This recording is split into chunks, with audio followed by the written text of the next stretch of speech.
Hi, this video is going to go over the process for running a report that's going to return student email addresses and parent email addresses. And the way you do that is, of course, open the class that you want to run the report for, then click on Reports, and then hover over Parent Student Email Address, that's in your report. Click on Open Report Interface because we need to make one small change, and that is how it outputs. And instead of outputting as a PDF, let's change that to Excel. And the reason for this is the PDF does not show the report in its entirety. And so then click Print. And then once that runs, let's open up and see what we have.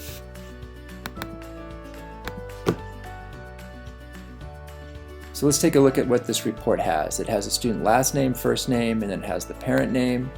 It has the phone number, and then it has a student ID. It has the email address for the student, and then it has the parent email addresses.